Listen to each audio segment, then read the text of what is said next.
For assignment 20, you will be picking up your pencil or your colored pencil or your marker for the first time since assignment number 11. So you don't have to deal with any construction paper for this one at all.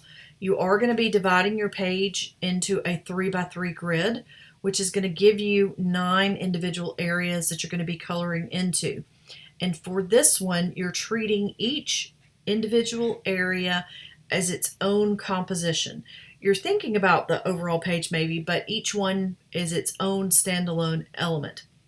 You may use 2 colors per rectangular area, and you're going to be using only dots to create whatever designs you can come up with. You can see the examples that are shown in the book on page 63, but you are not trying to recreate what's shown here.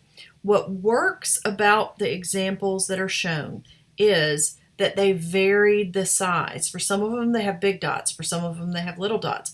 For some of them, they have a range of dots. But different stuff is happening. You do not have to completely fill each rectangle, but you do want some that are really filled up.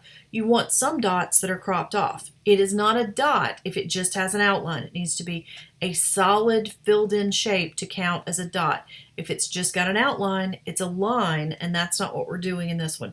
So think about, if you look over at the sort of right-hand section of the second row, those are lines that are formed by dots that touch or nearly touch.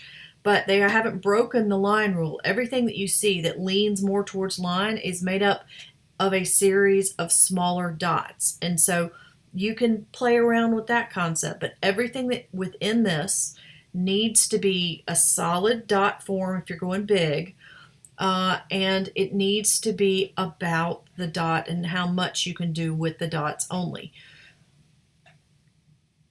And if all 9 of them aren't done, if all 9 of them aren't solid, if all 9 of them aren't filled in as completely as seems like a finished design, then you won't get full credit for this one. So yes, it does take a while, but it's trying to force you to think in different ways. And that's the goal with this particular assignment.